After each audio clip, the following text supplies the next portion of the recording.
जब तक ये पर्दा अज्ञान का पड़ा रहेगा तब तक आपके मन का विक्षेप जा नहीं सकता है। लोग कहते हैं जी मन नहीं टिकता, मैं कहती हूँ जप कर लो। फिर थोड़े समय बाद, जैसे उस दिन एक महिला ने लिखा 10 साल हो गए जप करते हुए, अब ना मन जप में नहीं लगता है। 10 साल बाद अब जप से मन हट गया, अब क्या करूं? तो हम कुछ और साधन देते, अच्छा चलो ये कर लो। फिर थोड़े समय बाद उससे भी मन हट जाता, बोले नहीं भी इसमें भी मन नहीं, अब क्या करूं? हम फिर एक और उपाय दे देते, चलो ये कर लो, सेवा कर लो, अच्छा मंदिर की सेवा कर लो, अच्छा झाड़ू ही लगा लो, अच्छा लंगर की सेवा कर लो, कुछ धन का दान कर दो, कुछ पकड़ हटा दो, कुछ तो कर लो। माने हम कुछ कर लो, ये कर लो, ये कर लो, ये कर लो, बोलते रहते, पर तुम्हारे मन का विक्षेप अपने ही जगह पे बैठा हुआ है, वो नहीं जा रहा। जरा सा हिलता है, जरा सा खिसकता है, फिर वापिस वहीं का वहीं। तो 20 साल हो गए सत्संग सुनते, मन का विक्षेप तो गया नहीं। किसी को 30 साल हो गए सुनते हुए, मन का विक्षेप। देखो, अगर आपके मन में विक्षेप है तो पक्की बात है कुछ तो अज्ञान का पर्दा पड़ा है, नहीं तो विक्षेप क्यों हो? मुझे एक बात याद आती। पेरिस के एक बहुत बड़े म्यूजियम में एक टूरिस्ट ग्रुप आया देखने के लिए। अब बहुत बाकमाल वहाँ पेंटिंग्स हैं, बाकमाल वहाँ स्कल्पचर्स हैं, मूर्तियाँ हैं। जो गाइड है वो सब दिखा रहा है कि ये देखिए ये माइकल एंजेलो का है, ये फलां का है, ये इस आर्टिस्ट का है, ये विलेज का सीन है, ये वाटर कलर है, ये एब्स्ट्रैक्ट आर्ट है, ये स्कल्पचर देखिए कैसा है, ये 200 साल पुराना है, ये 100 साल पुराना है। बड़ी डिटेल में हर पेंटिंग को वो एक्सप्लेन कर रहे हैं, वो स्कल्पचर्स को एक्सप्लेन कर रहे हैं। जब पूरा टूर ख़त्म हुआ तो म्यूजियम के गेट पे पूरा ग्रुप खड़ा है और गाइड ने कहा कि okay now we are done, you may now go, thank you very much, and if you have any question you can ask now. कोई प्रश्न है तो पूछो। एक महिला ने कहा I need to ask a question. बोले पूछिए। कहती ये बताओ कि ये म्यूजियम का फर्श इतना चमचमाता कैसे?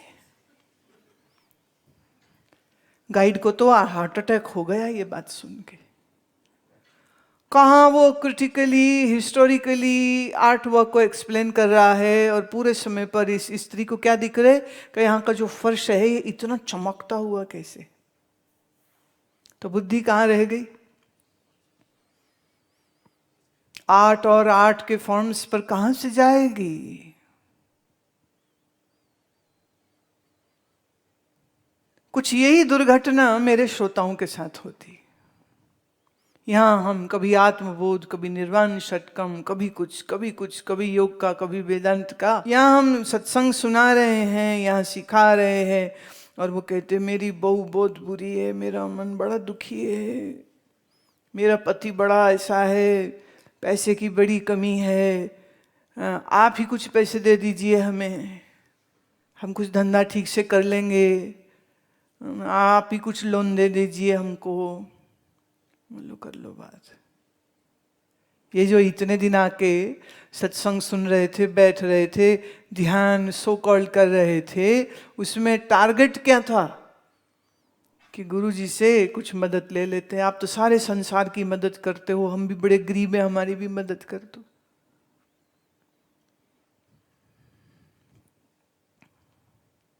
मन में विक्षेप अगर है तो मतलब कुछ तो अज्ञान का पर्दा। अगर अज्ञान का पर्दा ना होता तो मन में विक्षेप क्यों होता? मैं फिर कह दूं, योगी हो, ज्ञानी हो, भोगी हो, गृहस्थी हो, सन्यासी हो, कोई हो, जब तक मन में किसी अन्य से कुछ चाह होगी तो वो विक्षेप लाएगी ही लाएगी। भले वो मेरे मन की बात हो जाए, हम कहें कि ले हमने इतनी मेहनत करके सुनाया, इन गधों को समझ ही कुछ नहीं आती, तो यही विक्षेप कर देगा। इतनी मेहनत से क्यों बोले हम, इन्होंने तो बदलना नहीं है, ये तो बदलेंगे नहीं, ये तो मूढ़ हैं, ये तो मूर्ख हैं, ये तो। अगर हम इस तरह से विचार करने लग जाएं तो ये हमारे चित्त को भी विक्षेप देगा। So for sake of keeping this mind विक्षेप रहित, क्या समझना होगा? एक बड़ा हृदय करके गुरु को यही देखना पड़ता है, सबकी यात्रा है तो आनंद स्वरूप, पर अपने आप को भूल के होना चाह रहा है दुखी, होना चाह रहा है विक्षेप। तो जब तक ये नहीं चाहेगा तब तक इसका विक्षेप दूर नहीं हो सकता है। एक पशु बन के भोग का जीवन जी रहा है, वो उसी में बड़ा खुश होता है, क्या उसको कोई ज्ञान सत्संग चाहिए? ऐसे ही बहुत से मनुष्य हैं, मनुष्य होकर के भी कोई रुचि नहीं, न ज्ञान में न सत्संग में। आत्मा क्या है ये जानने की चाह भी नहीं है। आत्मा को भी परोक्ष रूप से देखते हैं, हमारे अंदर कोई आत्मा होती है, मरने पर निकल जाती है, फिर उसमें कहानियां बन रखी, पता नहीं कहाँ जाती, ऊपर जाती नीचे जाती, दरबार लगता है, फिर वहाँ हिसाब होता है, फिर बोले नहीं आत्मा गलत आ गई, इसको नीचे भेज दो, फिर वो आत्मा नीचे आ जाती है, फिर ये हमारी आत्मा भटकती क्यों है? अलग अलग धारणाएं बनी हुई हैं। तो आवरण और विक्षेप ये अज्ञान की दो शक्तियां हैं। तो जब तक यह आवरण नहीं है, आवरण मतलब पर्दा, जब तक ये आवरण नहीं हटेगा आपके अज्ञान और आपके विक्षेप का अंत नहीं हो सकता।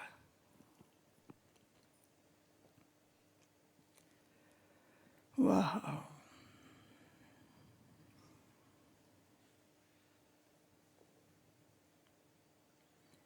अगला श्लोक लेते हैं।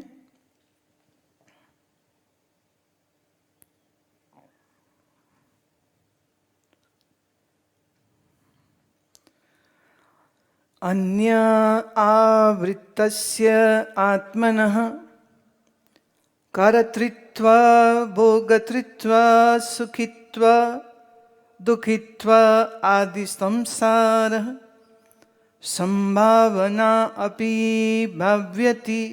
भवति यथा स्वाज्ञानेनावृत्तायं रज्ज्वां सर्पत संभावना। ये जो अपना आप है ये आवरण से ढका हुआ है, और इसी आवरण में ढक जाने के कारण ये आत्मा स्वयं को कर्ता मानता है, स्वयं को भोक्ता मानता है, स्वयं को सुखी हो गए हम ये मानता है, हम तो बड़े ही दुखी हो गए इस संसार में ये भी मानता है, और अपने आप को बिल्कुल असहाय देखता है, बिल्कुल असहाय जानता है। और इस संसार में रह करके संभावना इसी की है और किसी चीज की संभावना नहीं, जो इसमें है और जो आवरण में है। माने जिसके मन का आवरण नहीं गया उसकी संभावना जीवन की क्या होगी? या वो कर्ता मानेगा, खुद को भोक्ता मानेगा, अभी दुखी होएगा, अच्छी बात हो गई सुखी हो जाएगा, कभी खुश हो जाएगा, कभी गम में चला जाएगा, और ये हमेशा रंग बदलता रहेगा।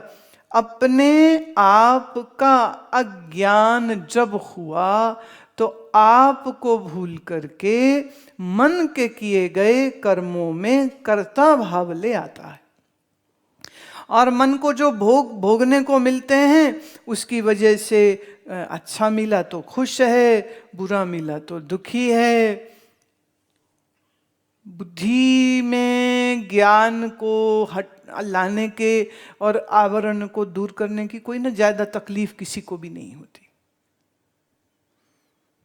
ऐसा तो नहीं हो रहा कि आप बिल्कुल तड़प तड़प के रो रो के कहें, हमारा पांव पकड़ के कह रहे थे अरे वेदांत सार पूरा करा दो, आधे में काहे छोड़ रहे हो, काहे वापस भेज रहे हो। हमने कहा जाओ घर, तुमने कहा ठीक है जी हम बाद में कराएंगे, कोई बात नहीं जी।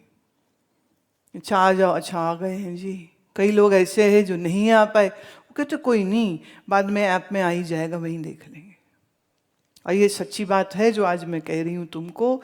वेदांत ऐसी चीज नहीं है कि जिसको तुम किताब से पढ़ के सीख लो या हमारा कोई वीडियो देख के सीख लो। ये ऐसी वस्तु है जो बिल्कुल सन्मुख बैठ करके, गुरु के चरण में बैठ करके बहुत एकाग्र होकर के, दत्चित होकर के श्रवण जब किया जाए तब पल्ले पड़ जाए तो पड़ जाए, अन्यथा ये पल्ले नहीं पड़ता। बहुत लोग जिन्होंने मेरे से सामने से विचार चंद्रोदय नहीं पढ़ा था, अब वो बाद में ले लेते हैं। आजकल रिकॉर्डिंग दे दीजिए, सबको दे दीजिए, सब सुन लें। तो बहुत से लोग कहते हैं जी वो अध्यास था, समझ नहीं आई, वो भ्रांति थी, वो समझ नहीं आई। मैंने कहा समझ नहीं आई ऐसा कैसे कह सकते हो? जब हम समझा रहे थे सन्मुख बैठे सब लोगों को समझ आई है, आपको क्यों नहीं आ रही? कह रहे पता नहीं बड़ी बार पढ़ लिया अभी तक समझ नहीं आई। ये अन्योन अध्यास और धर्म सहित धर्मी अध्यास, दोनों में क्या फर्क हुआ?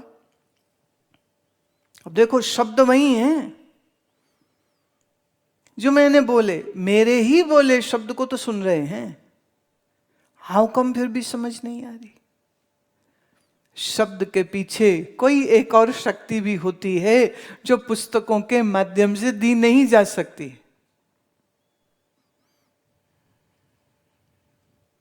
ये बिल्कुल सच बात है कि शुरू के मैंने 16 साल की आयु में हमने पहला बोलना शुरू किया था वेदांत को। 16 से लेकर के लगभग 22 वर्ष तक की उम्र तक हम रिकॉर्डिंग की परमिशन नहीं देते थे, क्योंकि जो हमारे आचार्य थे वो भी कभी रिकॉर्डिंग करने नहीं देते थे। वो कहते थे नहीं खुद सुनो, सामने से सुनो। ये रिकॉर्डिंग के चक्कर में बोला टेप गुम हो गई तो तुम्हारा ज्ञान गुम हो जाएगा, सारा ज्ञान अंदर होना चाहिए, टेप में क्यों? वो रिकॉर्ड नहीं करने देते। अच्छा अब हमको भी तो वही आदत पड़ेगी ना जैसे हमारे आचार्य की आदत थी, इसलिए नो रिकॉर्डिंग। एक बार कानपुर के कुछ भक्त थे, वो मैं ऋषिकेश के एक आश्रम में बोल रही थी, अब उन्होंने चोरी से रिकॉर्ड किया। वो जहाँ स्पीकर रखते हैं ना वहाँ उसके आगे उन्होंने रख के वो ले गए, और फिर वो उसकी बड़े कॉपी बना के उन्होंने सबको बांटे। प्रचार की दृष्टि से तो बड़ी अच्छी बात थी, पर समझ की चूक हो जाती। तो वेदांत विद्या सन्मुख बैठ करके सामने, माने हम अभी तो नौकरी कर रहे हैं, अभी तो हम अपने स्कूल कॉलेज चला रहे हैं, जा रहे हैं, हम तो पैसे कमा रहे हैं, और छुट्टी लेके कहाँ जाए आश्रम? जो बाद में रिकॉर्डिंग होगी ना वो सुन लेंगे। इसका मतलब क्या हुआ कि ज्ञान का महत्व आपकी नौकरी से ज्यादा के कम है। फिर ये जी घर में बच्चे अकेले थे, हम क्या करते, फलाना है, ये था वो था, ये था वो था। मेरे को मैं जब देखती हूँ कई बार, जैसे अमेरिका में बाहर विदेश में लोग मिलते हैं तो कहते हैं जी बड़ा मुश्किल है, मैं ना छुट्टी नहीं मिलती, हम कैसे, जी तो करता है पर आ नहीं सकते, छुट्टी नहीं मिलती। और फिर थोड़ी देर में मालूम होता है कि उनके किसी शादी थी परिवार में, तो शादी के लिए वो हफ्ते को आए थे शादी के लिए। तो मेरे मन में आता है शादी के लिए छुट्टी मिल जाती है इनको? बोले स्कूल का रियूनियन था, उसकी छुट्टी मिल गई थी इनको। पर अब हम ऐसा कह तो नहीं सकते हैं, पर फिर ये जरूर लगता है कि फिर 2 कौड़ी की श्रद्धा हुई ना गुरु के प्रति, कि स्कूल के रियूनियन के लिए छुट्टी लेके जा सकता है, शादी के लिए छुट्टी लेके जा सकता है, अस्पताल में कोई इलाज कराना था इसलिए छुट्टी लेकर के जा सकता है, ज्ञान के लिए नहीं आ सकता। तो ज्ञान की तो भूख नहीं। अब क्यों भूख नहीं है? ये सदानंद जी इस श्लोक में कह रहे हैं, शांकर उपदेश के अनुसार आचार्य बोल रहे हैं, क्योंकि आवरण ने ये जो पर्दा पड़ा है बुद्धि का, वो देखने नहीं दे रहा, वो समझने नहीं दे रहा है, वो विवेक को पकड़ने नहीं दे रहा, और फिर विक्षेप होता है।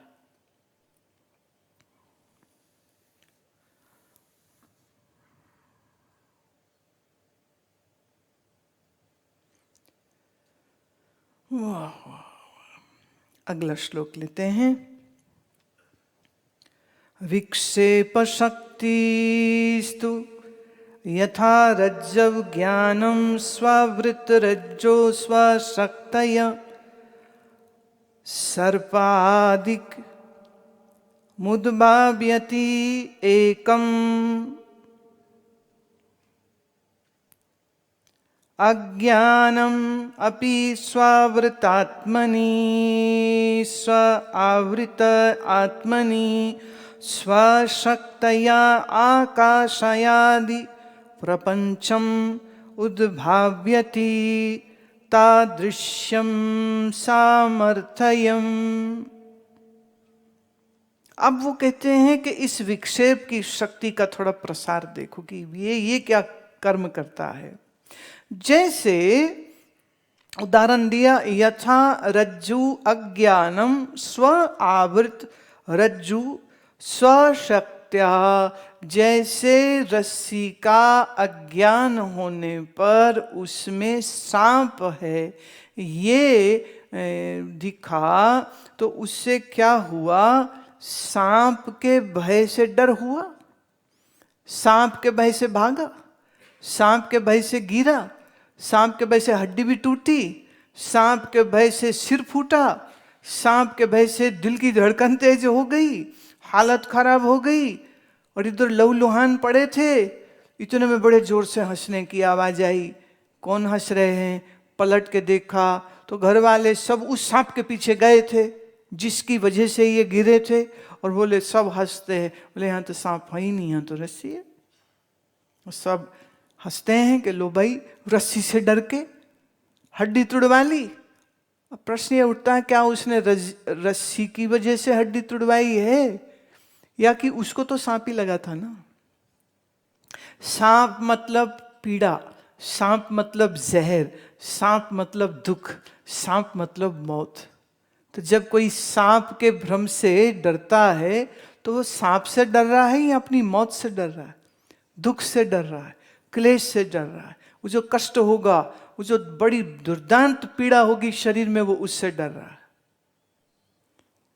सर्प के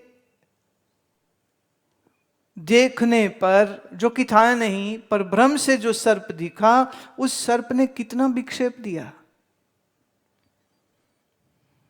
अच्छा, अगर अंधेरे के बावजूद हमें रस्सी दिख जाती और हमें सांप का भ्रम न होता, तो ये जो जितना डर वाला प्रोग्राम हुआ है, क्या ये होता?